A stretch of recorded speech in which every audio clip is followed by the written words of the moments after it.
From countering the miner to destroying the monk, here are 220 advanced clash mini tips. You can tap on the duplicate of the mini to choose which upgrade you need. This allows you to go for any upgrade you want instead of going in the order. Your troops prioritizes targeting their super and attacks towards the left side as compared to the right side. Try having a 2-cost mini in your deck. This allows you to have a gizmo in round 1 and that can secure you the win most of the times, and then you can yawn on your opponents.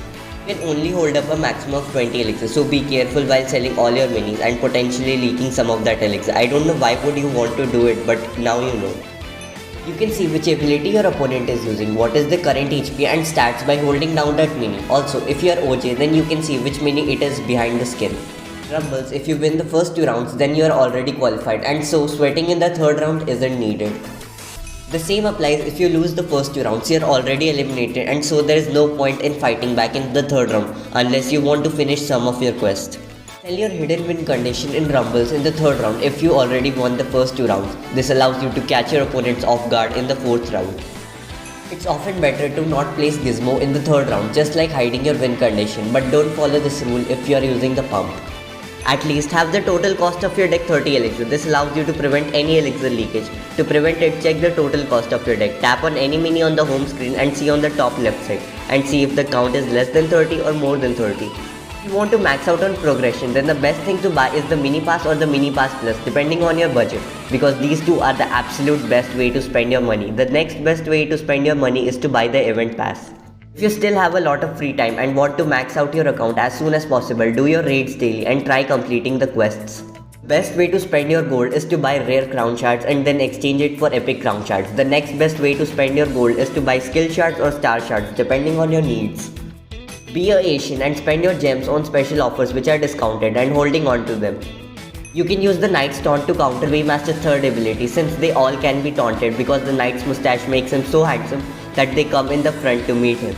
You can place the miner at the back to outrange the Knight. If your opponent tries to use the larger area, it doesn't matter because the miner just stays underground for too long. You can counter the infamous Bard synergy by predicting the correct lane of the archer if they don't have the double shot. You can use the War Tooth to get rid of the taunt, although the Knight will still get the shield. You know what's better than the War Tooth? It's the Monk Silence. The Monk Silence can even negate the shield while providing him +4 energy, which is just a win-win situation for you, not for him. Block the path of the Knight to come to the 1st row and place him on the 2nd row. All the melee units that were taunted would be completely useless until the duration of the taunt. The Barbarian can be pretty devastating if he survives till the end. You can prevent him from getting the damage from the initial strike by placing him at the back. He might even catch a charging prince or a miner. Pair the Barbarian with the Archer to double her DPS with the 3rd ability and also trigger Archer's 3rd ability. These two really are the perfect couple. You can pair the Barbarian with the P.E.K.K.A. and allow the P.E.K.K.A. to deal 15 damage with the first hit, but the P.E.K.K.A. is pretty slow, so you need to place him at the front. So it's basically a risk it for the biscuit. Throw the Barbarian with the Wavemaster and give him the Rampage ability. This will almost negate the damage from the Spear Goblin because you are healing the HP back up. It's often better to not give the Archer the first upgrade because then you can win the Archer versus Archer interaction because the Archer will have the reduced hit speed. You can use Shield Maiden's Halo Descent ability to negate the buff Archer gains from the Bard synergy. She will still have the bonus hit speed, but something is obviously better than nothing. Pair the Archer with the Training Camp and now you can get bonus hit speed buff every 7 seconds in addition to the +1 damage, and eventually she would start shooting nukes instead of arrows. The 2nd arrow from Archer's 1st ability will automatically retarget. Unlike the 1st arrow, the 2nd arrow is a Man of Culture. Place your main carry on the middle lane and a mini to its left and right. This assures that the Archer is never gonna target it unless you have the double shot. Trap the Battle Healer with 2 ranged units, and this allows the Battle Healer to heal your backlines and make that Archer completely useless. Place the miner with some sort of tank in front to protect it from Prince and Spear Goblin Flash ability. Never send the miner with the seashell, instead send a tank on it which will tank for the miner while the miner slowly claps their backline. If your opponents are trying to trap your bandit, then just send the miner on the position of their tank and you can break their formation. Place your minis a bit ahead. This allows the bandit to dash towards your miner without absorbing any energy, and then the miner with the dissipate is there to take care of her. Place a slow tank like the P.E.K.K.A. at the very back, and that should be enough to crush the hopes and dreams of the miner. Do you find it annoying that the Royal Ghost makes everything invisible and your minis are now pointlessly running towards their backline? You can use Ice Wizard's 3rd ability to freeze your minis. You can use Ice Wizard's 3rd ability to safely use the special tiles without the fear of clash abilities. You can use the third ability to protect your essential minis from the fishermen. Overcharge the monk by placing minis in a line and then protect the main tank with the third ability to make their super completely useless. Pair the miner with the Ice Wizard's third ability and now you have a 2-cost version of Mini P.E.K.K.A Dissipate with the cleave activated. Maybe that's what your parent mean by Mini P.E.K.K.A at home. The Ice Wizard can be pretty devastating with the splash, so try to spread out your minis when possible or just get a source of unstoppable. Lumberjack speed boost also increases the movement speed, which is not noticeable but it is quite important. Lumberjack increases speed boost according to percentage and so it increases more speed to minis with higher hit speed. So calculate which minis you want to be in and which to be out. The Lumberjack with minis which have the ability to stack up their hit speed like the Barbarian, the Valkyrie and obviously the Dart Goblin. As you can see from the example, the difference in the completion time. Lumberjack also pairs up well with minis who have strong super because you can charge their super faster.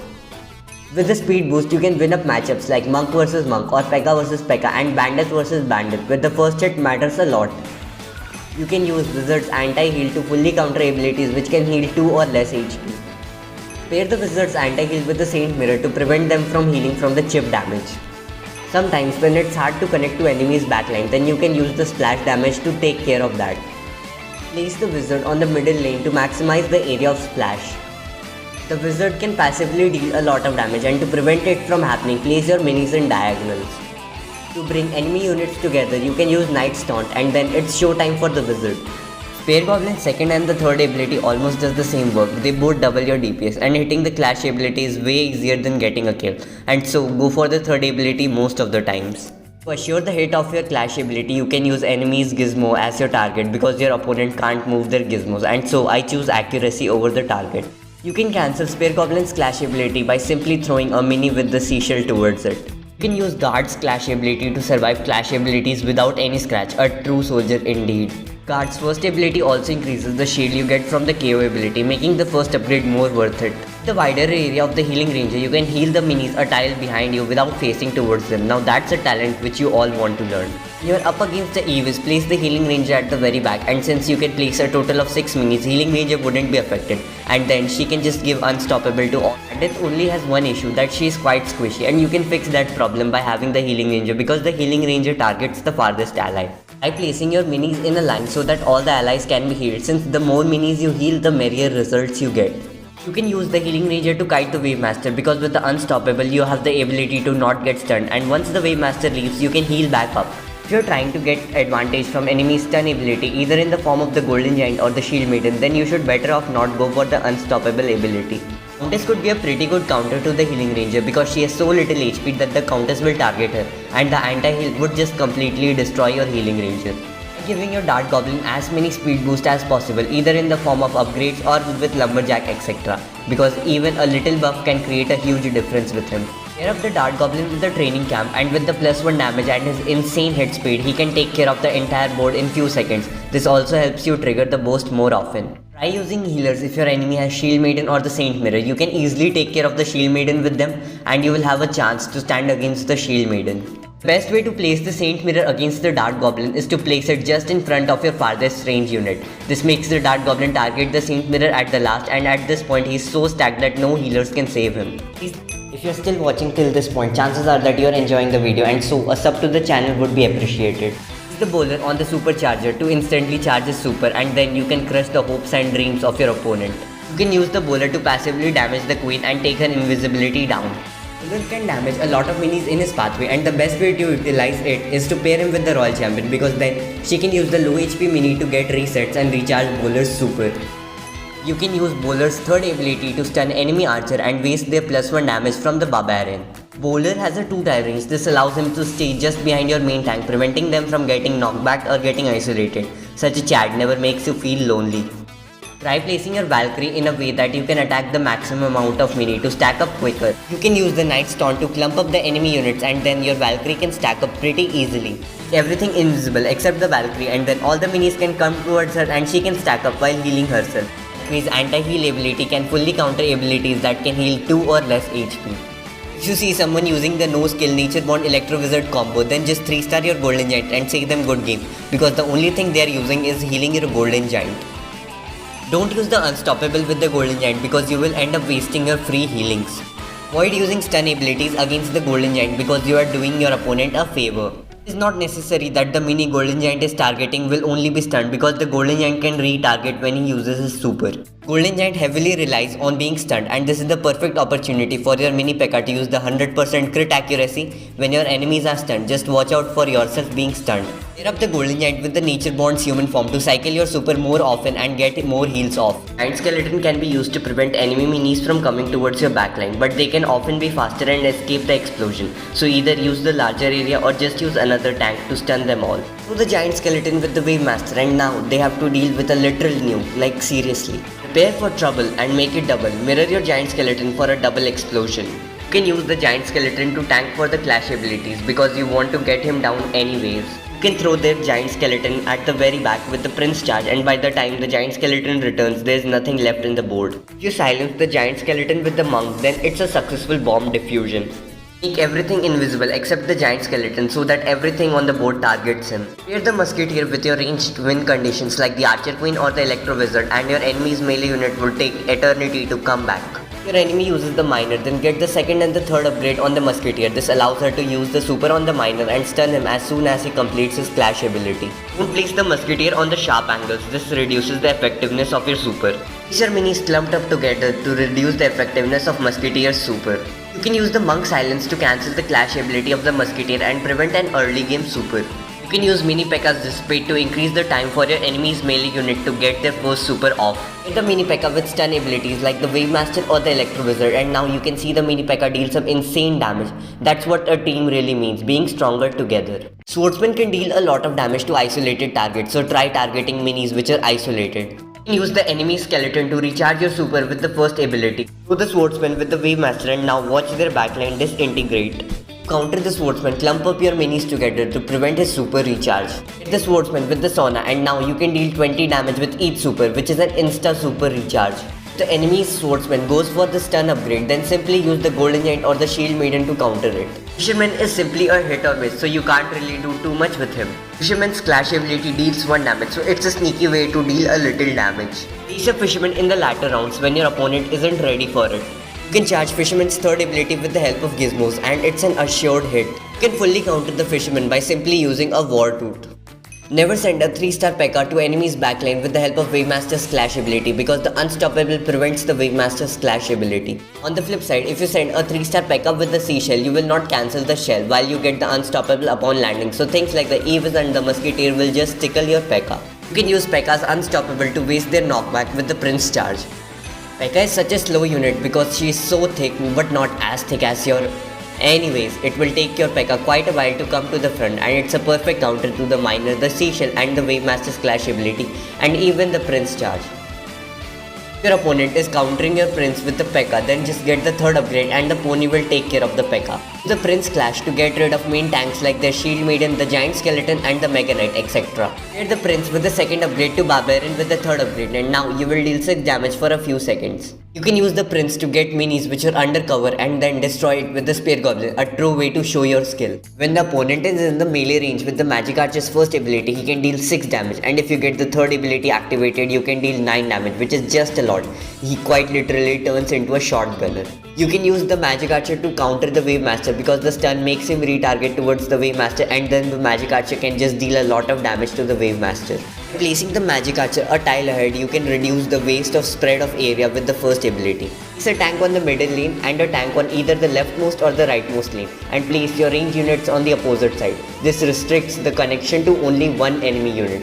Don't forget your maths lesson and use the geometry to connect hits more often with the Magic Archer. Don't waste your tuition fee and become a failure. You can leave the Magic Archer lagging if he has the first upgrade and you connect the Monk Silence. If you get the larger area on the Mega Knight, you can target till the last tile of your own lane, allowing you to do some awesome plays. If you get the Dark Armor ability on the Mega Knight, then you are practically making the Mini P.E.K.K.A. Dissipate useless. If your deck has no direct counter to the Witch, then 3-starring the Mega Knight is your best bet because you can deal 2 damage over a larger area, and also you can charge your super way often with the Dark Armor ability. Pair up the Electro Wizard with the Sauna and you can permanently stun 5 enemy units. If you go for the second upgrade on the Electro Wizard and mirror it, you can assure a super at the start of the game. You can use the Witch as the skeletons will act as a shield against the Electro Wizard.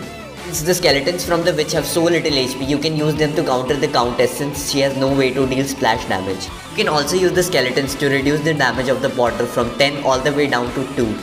As much as skeletons are good against the single target units, it can quickly become the feeding ground for most abilities. You can use the battle healer to heal the clothes from the mirror tile and you will have 2 minis at full health. Block abilities from the battle healer are stackable, so you can get a lot of survival with the help of the shield maiden or the mirrored battle healers.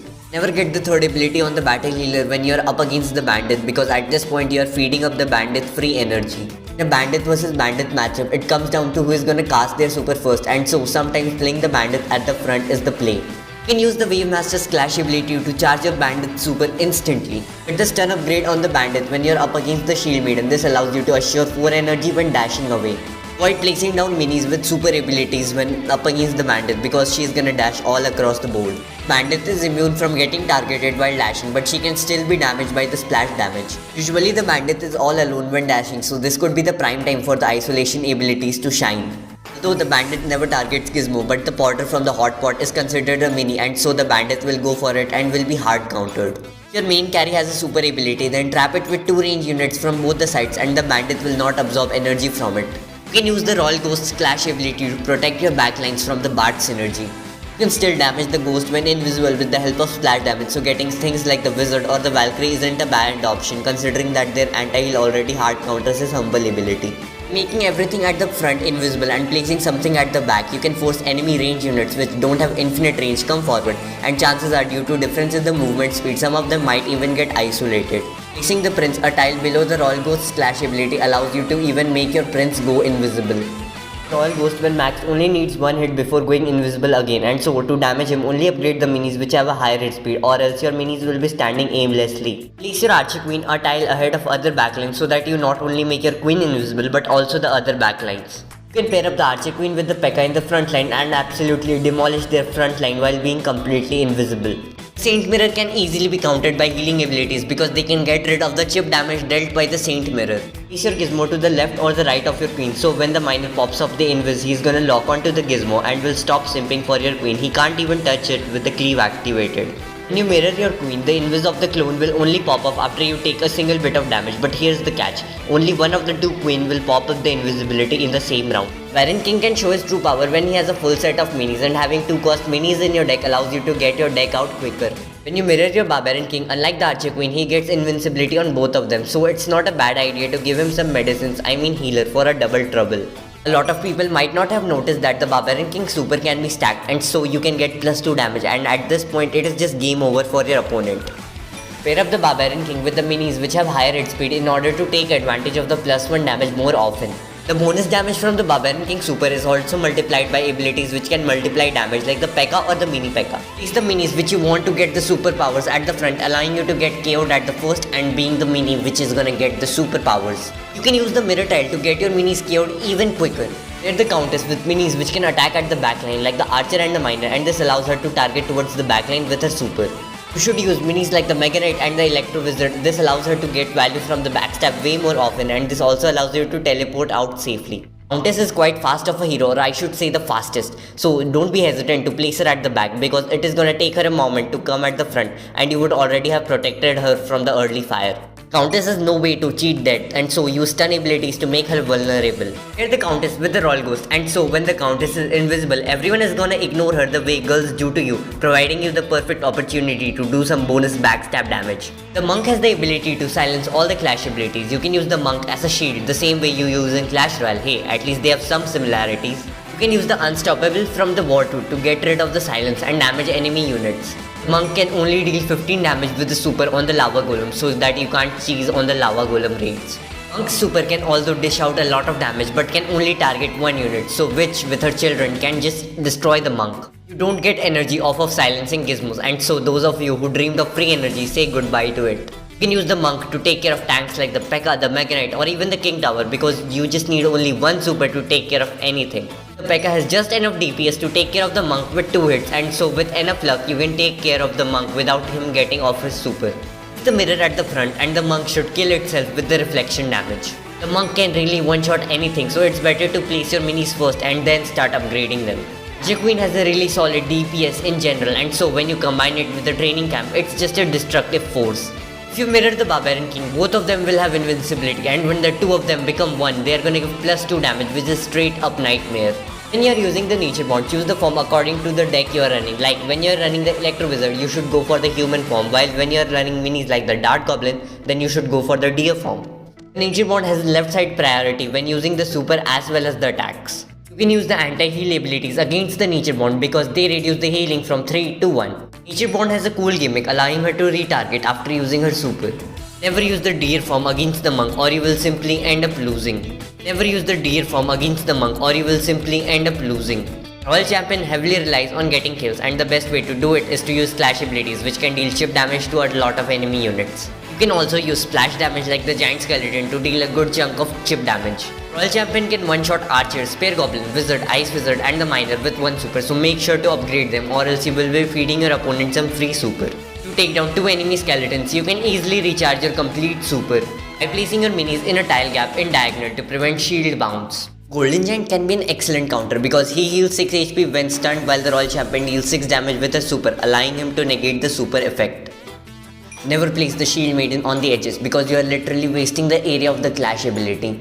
Avoid using stun abilities against the Shield Maiden because at this point you are simply charging up her super. Hit the Shield Maiden with healing abilities and you will charge your super in a great pace.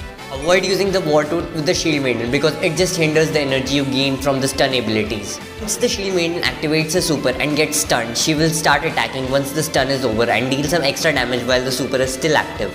Mucho Puncho is a really good gizmo and the best place to place it is right here, and then surround it with other units which you want to be protected.